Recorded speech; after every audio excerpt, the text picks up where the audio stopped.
এটা তো ইতিমধ্যে বলেছি যে একটু আরেকবার একটু আমরা বলবেন আপনার পাশে কেন অর্ডার করা হয়েছে একটু বলবেন। আলাদা হয়েছে হ্যাঁ, এটা মানবিক কারণে শান্তিপূর্ণভাবে জানাজাটা সম্পন্ন কিন্তু যারা এখানে স্লোগান দিয়ে বিশৃঙ্খলা করার চেষ্টা আরে ভাই এরকম দেখা দেখি তো নয় জানা যায় তৈরি করা যায়। এখানে কি মূলত কোনো স্লোগান দেওয়ার জন্য আটক করা হয়েছে? আপনি স্লোগান বিষয় যারা অস্থিতিশীল করার চেষ্টা করেন জানাজার পরিবেশকে নষ্ট করে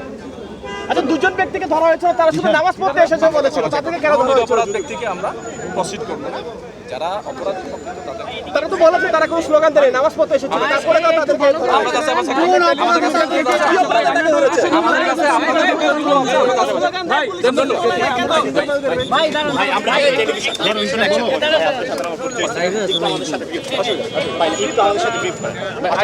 আমি পরে কথা বলি আমি অলরেডি আপনাদের রিকোয়েস্টে না ওইটা অল্প করে কথা বলেছি আবার পরে বুঝি রে ভাই আমাদের সাথে একটু ফর্মালি বল ফর্মালি সামনে রিকোয়েস্ট করছি নিশান ধরো আস্তে ভাই এখানে একটা জানাজা হয়েছে ইতিমধ্যে বলেছি এটা কি রে ভাই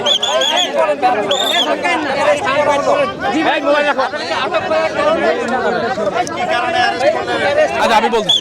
এখানে একটা জানাজা হয়েছে আপনারা সবাই জানেন জানাজা শেষে কতিপয় ব্যক্তি এখানে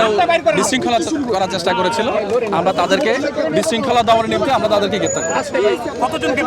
এটা পরে বলতে পারবো এই মুহূর্তের সংখ্যাটা বলতে পারবো না আমরা এর মধ্যে যদি কেউ নিরাপরাধ থাকে আমাদের কাছে ফুটেজ আছে আমরা যাচাই বাছাই করে অবশ্যই দেখব সে বিষয়টা আমাদের আমরা আশ্বস্ত করতে পারি কোনো নিরাপরাধ ব্যক্তিকে প্রস্তুত করা ধন্যবাদ সবাইকে ধন্যবাদ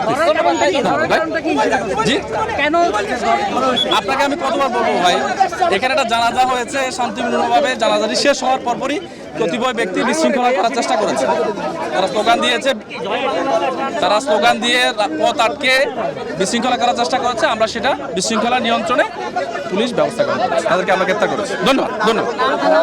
আমি জিসানুল হক এডিসি ধানমন্ডি আমি মিডিয়ার লোক আমার